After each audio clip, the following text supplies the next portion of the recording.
Hello and welcome to Catholic Answers Studios.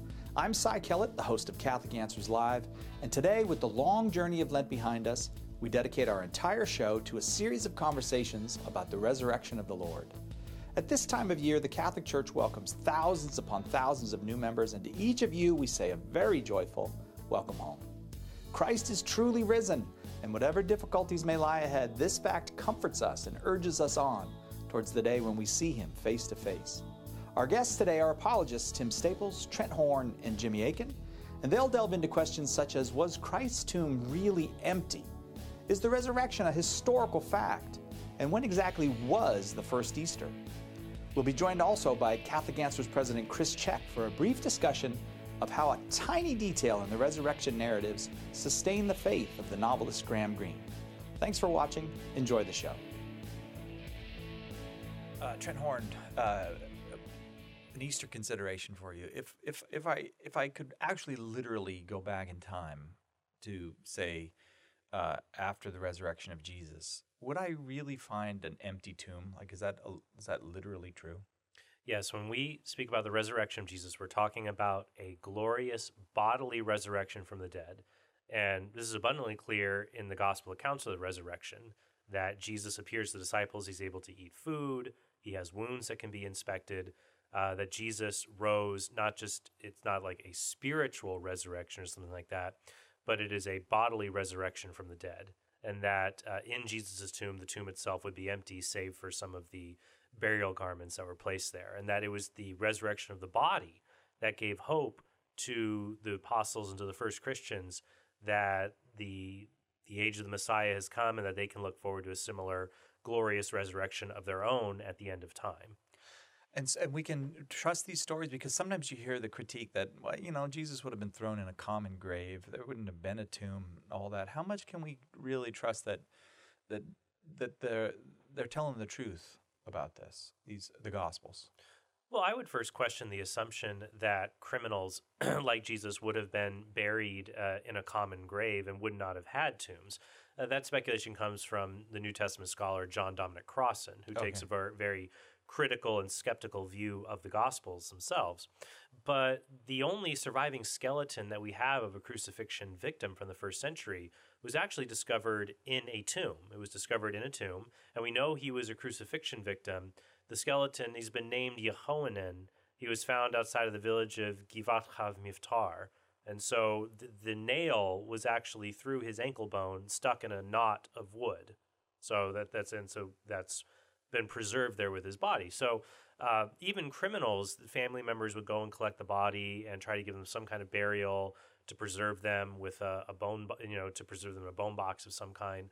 So in the book of Deuteronomy, I think it's Deuteronomy 22, Jewish law commanded that Jews be buried quickly after their deaths. So they'd have to be taken down from the cross and be buried quickly according to Jewish burial rites, even for criminals.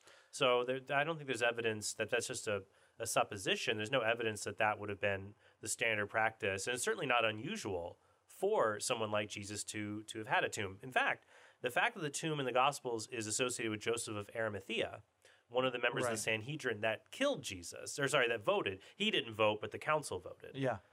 That this is a very embarrassing, unusual detail you wouldn't include unless it actually happened. One of the council who was part of this whole deal to get rid of Jesus, he put him in his tomb. Yeah, if you wanted to make up a story that was palatable to future audiences, you would have your heroic figure being given an honorable burial by his friends and family, not by one of the members of the council that voted to have him killed. Yeah. So this actually stacks up more to the authenticity of the burial tradition associated with Joseph of Arimathea. I'd say, but in modern times, we don't often get a good intellectual objection, though. We get a kind of indifference. And I think the more common argument is, even from Christians, it doesn't really matter to me whether or not Jesus' tomb was empty. That has no effect on my faith.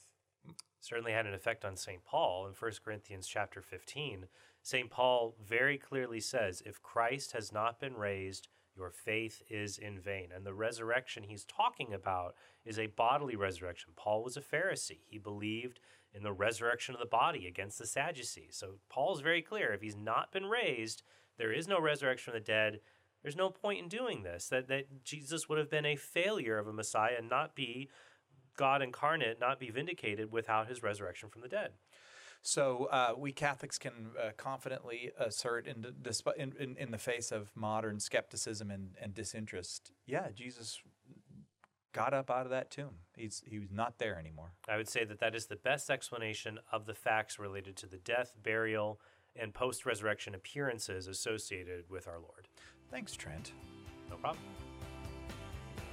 Tim Staples, I worry a little bit sometimes about Easter preaching now that we're in the Easter season because you never know exactly whether you're going to get that Jesus actually physically rose from the dead or not, whether or not this is symbolic, whether or not it's just, it's like the springtime and the rising of the sun, death and resurrection and all that. So what can you say? What can you tell me? Is there something clearer we can say? Like, what happened there, and what are the historical facts? Yeah, and you've hit it on the head. I mean, this is the central question, isn't it? St. Paul tells us in 1 Corinthians chapter 15, if Christ be not raised from the dead, we are of all men most miserable, and our faith is futile. It is in vain.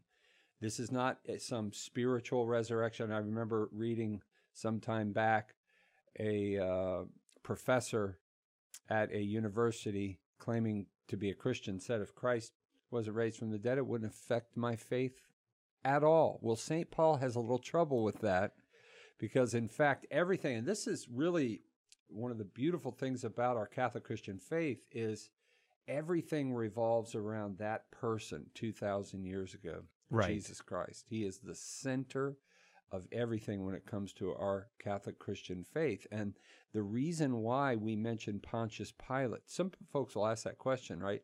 It does seem odd. The only name really of a historical figure that, outside the Bible that is there is Pontius Pilate. There you right go. There in the creed. Why you got Pontius? Well, because of course this centers the life, death, burial, and resurrection of Jesus in a real historical event.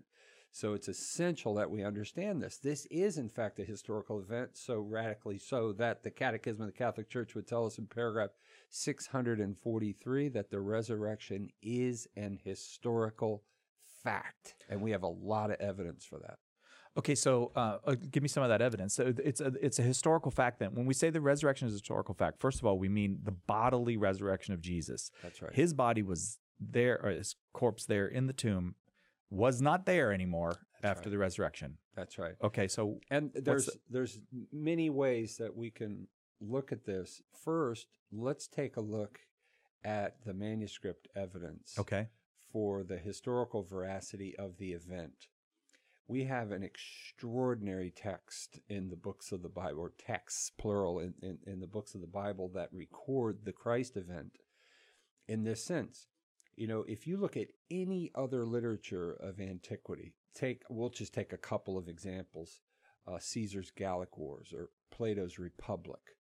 Nobody calls into question the historical veracity of these works, and yet we have a total of 7 manuscripts of them in existence. Manuscripts meaning these are texts that were handwritten, copied from a presumed original autograph. There are 7 left. That means they were written before the time of the printing press. 7 in existence for each of those works. And when you look at the Gallic Wars, you're talking about the oldest one we have is 1,000 years removed from the event. Yes. Okay, right. That's the oldest one. Because medieval people copied it, and that's the earliest copy we've got. Yeah, and if you include all the manuscripts and fragments of the New Testament and the Gospels, you're talking over 24,000. And some, like the John Rylands papyri fragments, dated within perhaps 30 to 50 years of the actual autograph. We have Chester Beatty papyri. We have the Bodmer papyri that are dated. These are Chester Beatty, the entirety of the Gospels. You have enormous segments or significant segments of the New Testament and the Bodmer papyri dated within 150 to 200. Chester Beatty around 200. This is extraordinary. And this tells us what about the Gospels themselves as evidence? That these are ancient documents. And then when you add to that the fact that the testimonies that are recorded when we consider the resurrection. We're talking about eyewitness accounts. Right. People literally saying, we saw these things. Yeah, it's very interesting. Not only did they say they saw them, if you look at, for example, 1 John chapter 1, you look at Luke 1:3, St. Luke talked to people who were eyewitnesses. Right. St. John was an eyewitness, or in 2 Peter chapter 1, verse 16, Peter is an eyewitness.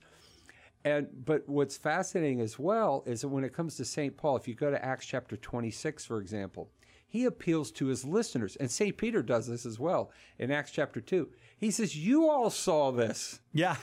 Right. You all know this happened. He points over here and says, you were here. And I mean, this is extraordinary. And when you couple that with the fact that these were a persecuted people, the Jews, I mean, from the time of, in Luke chapter 23, when Pilate and Herod became friends. Why? Because they had a mutual disdain for the Christians and persecuting them. That would continue with Agrippa and the Roman authorities. They would continue to persecute. And we see in Hebrews chapter 10, for example, 32 through 34, already by this time, the Christians were being persecuted by the Jews as well as the Romans. They were not at liberty to just make stuff up, because they would have been literally dragged to prison or killed for this. And then the last thing I would mention is that when you look at the lives of these men, the historical account is that these 12 apostles fled after their world came. They believed in Jesus, and now he's been crucified. They didn't know what's going on. They were crushed. They all fled, except for John, who was hanging on to Mary's skirt there. Right. They had all fled, and yet after they witnessed the resurrected Lord, they went from cowards who were running for their lives to martyrs, every one of them except John. And of course, we believe John was preserved from martyrdom because he still had a couple books to write. He was thrown into a pot of oil and miraculously survived. But the bottom line is we have the testimonies, the lives transformed, over 500 eyewitnesses we see in 1 Corinthians chapter 15, and the changed lives of the apostles themselves. There is overwhelming evidence for the veracity of this historical event we call the resurrection. So somebody says the Lord is risen, we can truly say, amen. He truly risen indeed. Amen. Easter tomorrow, praise God, we get to use the forbidden word once again, and the gospel reading on Easter Sunday morning gives me an opportunity to talk with you, Chris Check, president of Catholic Answers, about another great Catholic author. Cy, there are these things that happen to me from time to time when I go to Mass. Yeah. Graces, please God. I know we talked about the martyrology on Midnight Mass and how it always recalls to me the Punic Wars. When I go to Mass at Easter and the Gospel of John from John 20 is read, I remember Graham Greene. Because in that Gospel reading, Peter and John are running to the tomb. Right. So they get the news that the tomb is empty, and then they set out for the tomb together. And in Ronald Knox's translation, he says, and they're running side by side. And then, of course, John, who's younger. I mean, it's easy for you and me to put ourselves in this situation because we're old. But imagine if we were running with Nick Chamberlain towards the tomb. Right. Right. He would outrun us.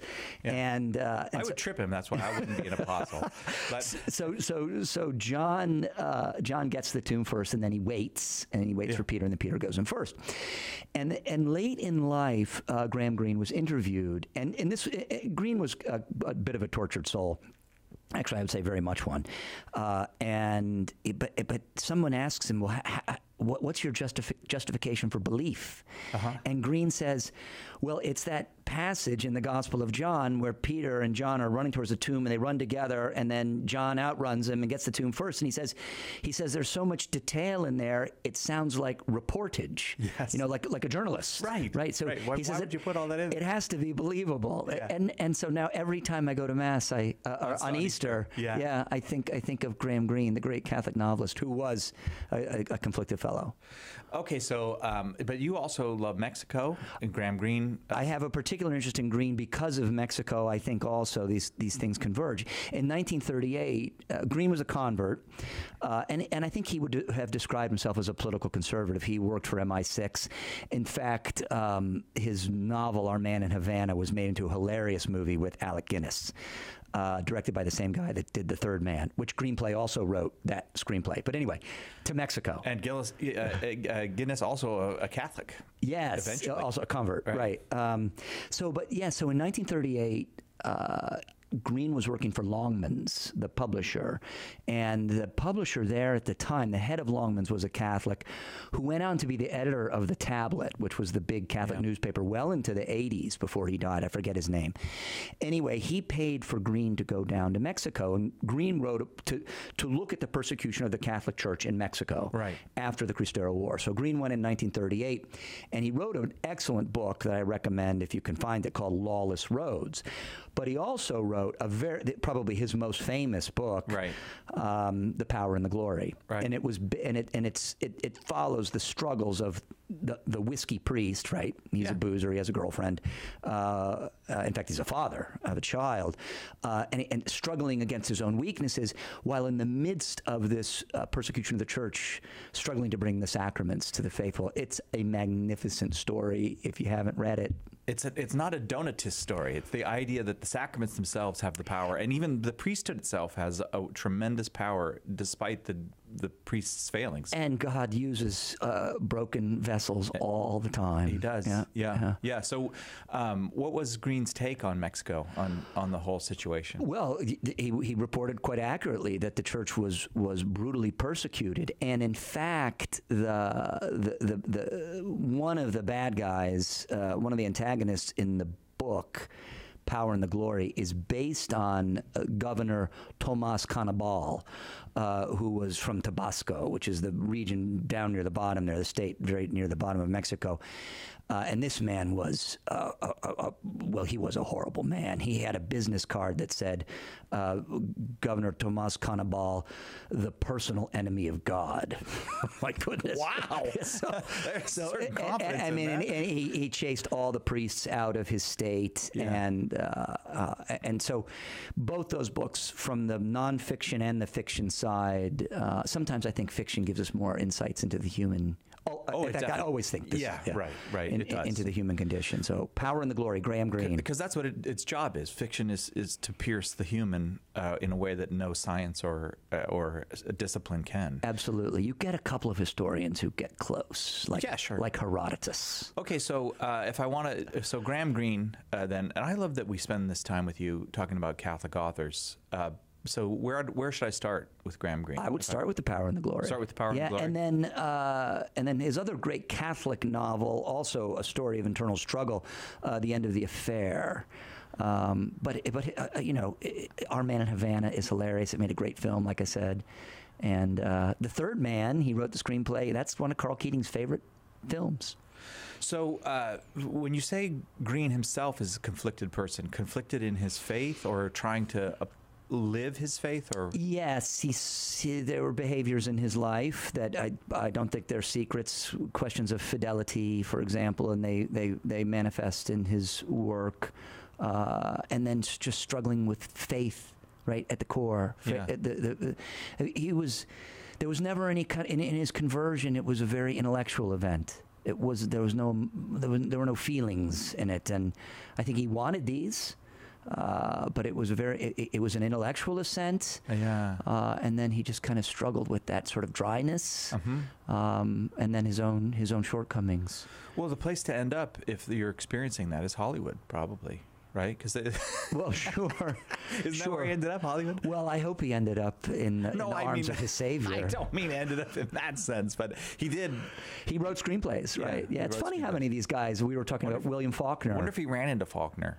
There. Well, they would have been there around the same time. Sure. All right. Can you imagine? So start with the Power and the Glory. Power and the Glory, but the history book is called Lawless Roads. And Evelyn Waugh, who was a contemporary of Greene's, also wrote a similar book about Mexico at the same time that was called Robbery Under Law, and I would recommend that one as well to get a really good sense of Mexico after that Cristero War. Waugh was paid by the British Petroleum Company to go down there because after the war, in the mid-30s, all the Mexican oil fields were nationalized. So British Petroleum lost all their fields. So they paid Waugh to go down and write the story. He wrote so much more than that. There's a very touching passage in there where he describes a ruined church and a man who has clearly saved months and months of wages, a Mexican, to buy a little jar of gold paint, and he's just in there trying to touch up a little statue in this ruined church. Wow. Yeah. All right, Graham Greene. Thanks, Chris Check, president of Catholic Answers. My pleasure. Jimmy Akin, how accurate can we be as far as dates in the ancient world? Can we know, for example, the date of the very first Easter, of the date of the resurrection? Well, it depends on what time period you're talking about. For some things, we have only a general idea. For other things, we can be really specific. And it so happens that the very first Easter is something that we have a really good idea about. The Gospels contain a number of clues that help us narrow that down very precisely. The Gospel writers, I'm thinking particularly Luke, but maybe I'm wrong about that, seem very determined to give us a historical setting for Jesus, to give us the time frame. Yeah, and they all do that in various ways. In terms of the end of Jesus' life, they all indicate that it was during the reign of, or the tenure of the Jewish high priest Caiaphas. And we know when that was AD 18 to 36. Okay. So Jesus had to be crucified and raised from the dead in that time frame. Right. They also indicate, all of them, that it's the Roman governor Pontius Pilate who sentenced Jesus to death. And we know when he was the governor of Judea, that was from AD 26 to 36. So we can narrow it down a little bit more. Yeah. Then they indicate that it was on a Friday. They refer to it as the day of preparation, which was a way that some people in the Jewish community referred to Friday because you weren't allowed to work on the Sabbath. So you had to make all your preparations for the Sabbath, which was Saturday, the day before. And that meant that you, for example, had to cook all of the food you wanted to eat, at least that required cooking, for the Sabbath on Friday. So it was called the Day of Preparation. They also indicate that the Sabbath was beginning and so forth. So that tells us that Jesus was crucified on a Friday sometime between 26 and 36. Yeah, AD. so but Can we get more specific? We've eliminated 6 of the 7 days. Right. So in a 10-year span. Yeah. Okay. So it was can we get a Friday? Yep. Any more specific? Yeah, because we also know this Friday was in conjunction with Passover. Okay. And there's a little bit of a dispute here about how it's related to Passover. In the Synoptic Gospels, it's made clear that the Last Supper is a Passover meal. Jesus says, I've desired to eat this Passover with you. John has a remark, though, where he says that on the morning that Jesus was crucified, the Jewish authorities didn't want to go into Pilate's praetorium, his headquarters, because they wanted to eat the Passover. Right. And so some people have said, well, how do these things fit together? There are a number of possibilities. One of them is that that Jesus just advanced the date of Passover because he's the Messiah. Are you going to argue with him if he says we're eating Passover tonight? Right. Also, we know there were different calendars in use, like the Essene community had a different calendar than the Jewish authorities. In fact, that was one of their big complaints about the Jewish authorities. They didn't think they were using the right calendar. And so some people have suggested, well, maybe Jesus and his disciples used a slightly different calendar. There's another possibility, though, which I find really interesting. You know how Jesus is tried at night? Yes. Well, and he's arrested at night, and then he's tried by the high priest at night. Right. Well, okay, so they don't know exactly when he's going to be arrested, and they don't want their Passover meal interrupted, and they don't know how long the trial is going to take, and so maybe they just hadn't had the opportunity to eat it yet, and they were going to go home and eat it. I see. In which case, the Jewish authorities would be celebrating Passover the same day as Jesus, just a little late. Yeah. So there are some possibilities here, but we know it was a Friday in conjunction with Passover.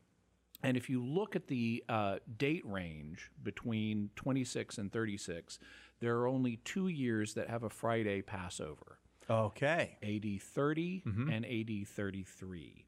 If it's AD 30, which is what you hear a lot today, then the crucifixion would have been on April 7th, and therefore Easter would have been April 9th. Okay. If it's April 33, which is the traditional date, then the crucifixion would have been on April 3rd, and the first Easter would have been April 5th. That is so precise. Yeah. So we've got it down to these two. Yeah, 2 dates. The question is, can we narrow it down any further? And I think you can. Okay. Because Luke, if you look in Luke chapter 3, he gives us a number of chronological indicators telling us when John the Baptist's ministry began. And the key one for our purposes is he says it's in the 15th year of Tiberius Caesar. Okay. So Caesar Augustus, Tiberius's predecessor, the first emperor, he died in September of AD 14. Okay. And so that would make the 15th year of Tiberius Caesar AD 29. And so you say, okay, well, we know from all the different Gospels, John the Baptist's ministry preceded Jesus's by at least a little bit because he was Jesus's herald. Exactly. So Jesus's ministry couldn't have begun earlier than AD 29. So if we've got 30 and 33 as our options, well, how long was Jesus's ministry? If you just looked at the Gospels, you might think it's only a year because it only mentions one Passover, although there's really some clues in there that suggest it was longer. But if you look at John's Gospel, he makes it clear this was a multi-year ministry. Yeah. So in John chapter 2, Jesus goes to Jerusalem for one Passover. Right. In John 6, he goes to Jerusalem for another Passover. And then in John 12, he goes to Jerusalem for yet a third Passover. So if you've got, that means a minimum of 2 years. Right. Yeah. From you Passover started to on Passover. That first one. Right. Yeah. And really it's longer than that, but a minimum of 2 years. So that would mean that if we start counting Jesus' ministry in AD 29 and you go a minimum of 2 years, that takes us to 31. So it couldn't have been 30. It had to be April 3rd, AD 33 for the crucifixion, and the first Easter, therefore, was April 5th, AD 33.